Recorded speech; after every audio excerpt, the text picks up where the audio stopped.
Olá, tudo bem? Bem-vindo de volta ao Viagens dos Anjos. Hoje eu vou fazer um videozinho contando para vocês como foi a minha experiência de fazer uma entrevista aqui para a área de TI. Então, vou contar um pouquinho como foi que eles me acharam, como que era a vaga, etc. Vamos lá?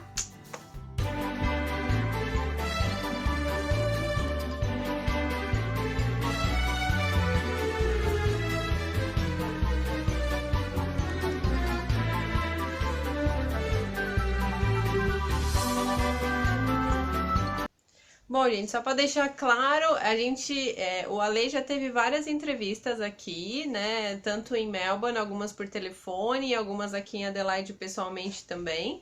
E eu nunca tinha tido nenhuma entrevista na área de TI, porque na verdade eu não estava focada nisso. Agora que eu tô me sentindo um pouco mais confiante com o meu inglês, então acabou acontecendo. Na verdade, eu ainda não estava procurando.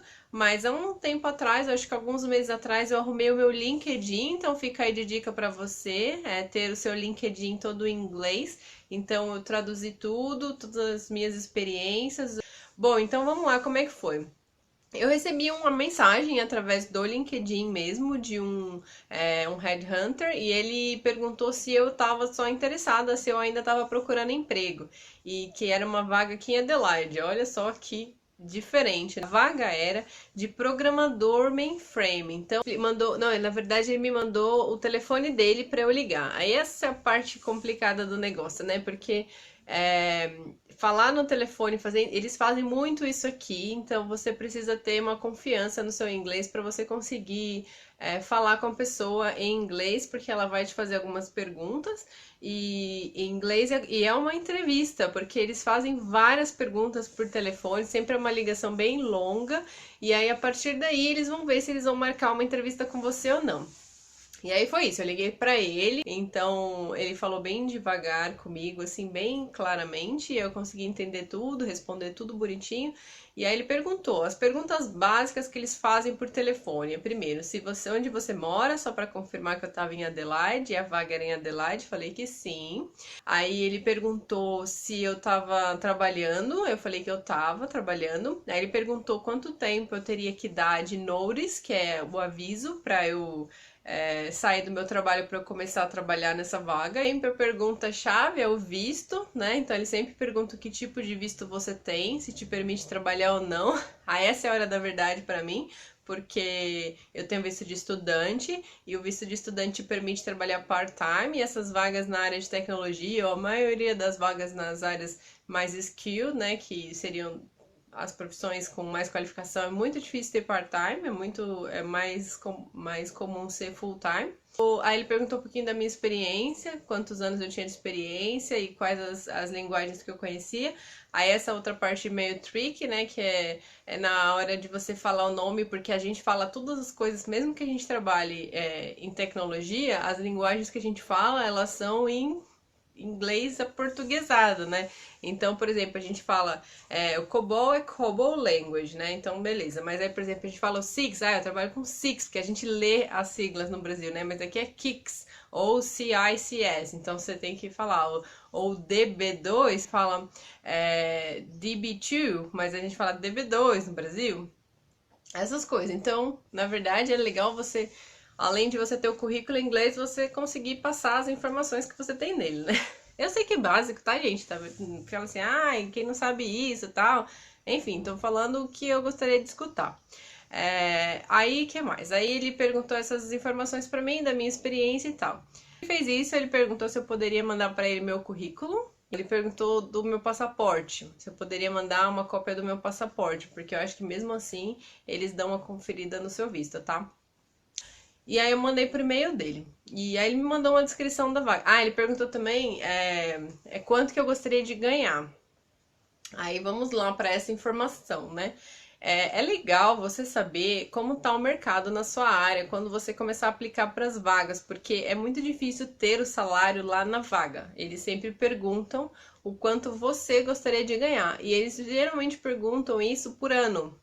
Então, é legal você ter na sua cabeça quanto um profissional da sua área daquele cargo está ganhando aqui, para você nem falar uma coisa muito absurda e nem falar um salário muito baixo, porque aí eles vão estranhar por que você tá querendo ganhar tão pouco, né? Sendo que tem uma média. Então, e aí ele me mandou um e-mail às 9 horas da manhã, falando que ele gostaria de me ver à 1h30 da tarde lá no centro, né, de Adelaide, para essa entrevista. Aí mesmo assim, aí nesse e-mail também eu mandei uma carta de referência. Então isso é bem legal, se você tem as empresas aí que você trabalhou no Brasil, das suas qualquer área que você for, e você estiver vindo para cá e você tá esperando procurar um emprego na sua área aqui, já faz uma carta. Eu falei isso no último vídeo que a gente fala sobre documento. Faz uma carta, pede uma carta de referência falando que sobre o tempo que você trabalhou, quais eram suas atividades. Porque, bom, aí eu fui à entrevista. E aí eu me preparei em casa, eu ouvi umas entrevistas, assim, eu ouvi umas perguntas de entrevista e eu fiz uma coisa assim, só para me dar um pouco mais de segurança em relação ao meu próprio currículo. Eu joguei o meu currículo todo no Google Tradutor e eu ouvi todas as palavras em inglês, das siglas, do nome do meu curso, de tudo em inglês, só para gravar na minha mente aquela pronúncia, tá?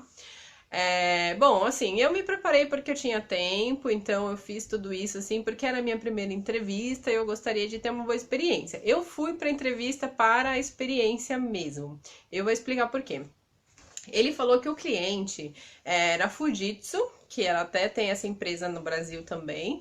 Então seria quase que uma quarteirização, porque assim, eu ia entrar para ser, eu ia ser. Ele falou que se eu fosse a candidata certa, eles me sponsorariam.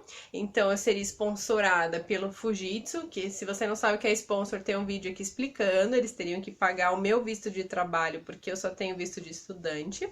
Então eu seria sponsorada pela Fujitsu, eu ia ser empregada deles, mas eu ia trabalhar para o governo da Austrália. Na hora que ele me falou isso, eu já perguntei para ele assim: olha, você perguntou para o seu cliente se não precisa ser cidadão australiano? Porque tem muita vaga aqui para a área de mainframe, sendo bem específica, tá?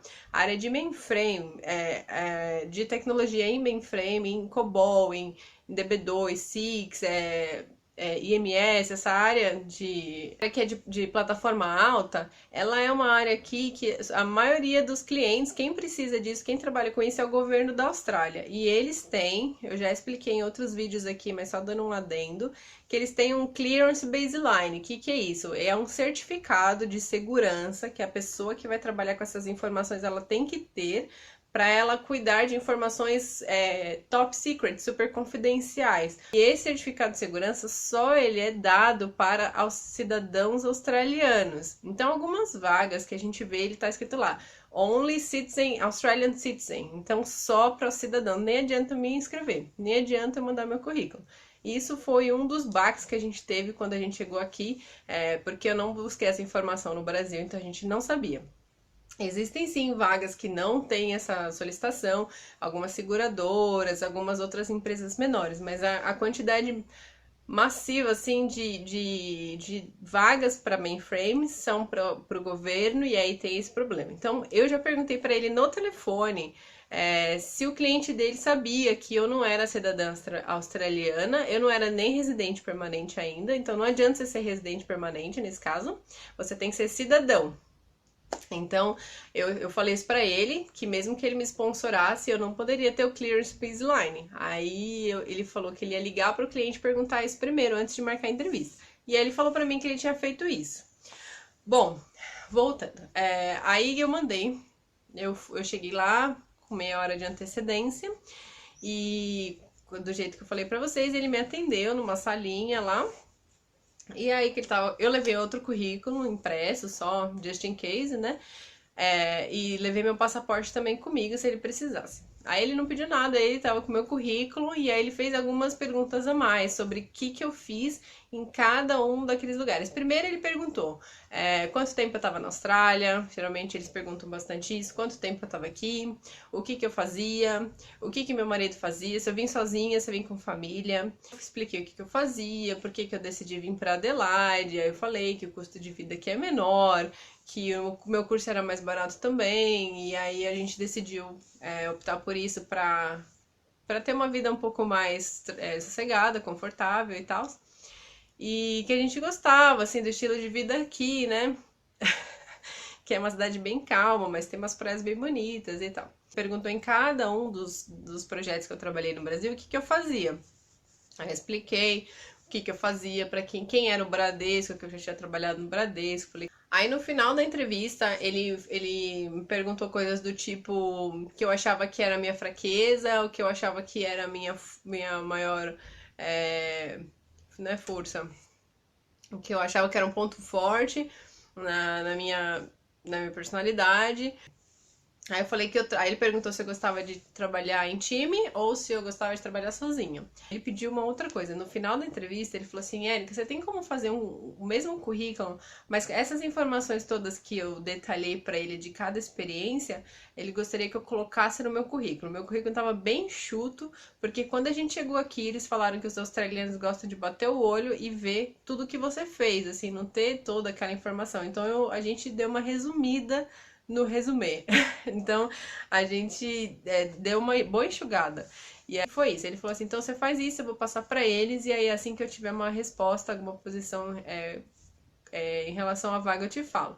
Por quê? Ele falou assim que eles estavam iniciando um novo projeto lá e que eles iam precisar de algumas pessoas. E aí ele estava vendo pessoas de mainframe para fazer essa seleção e já mandar para esse novo projeto que eles teriam. Então, na verdade, a vaga não existia ainda. Ele estava tentando cavar essa vaga lá. Ele sabia que eles iam precisar de pessoas e era esse perfil mais ou menos que eles tinham de profissional. Então, ele estava tentando cavar essa vaga para me pôr na empresa.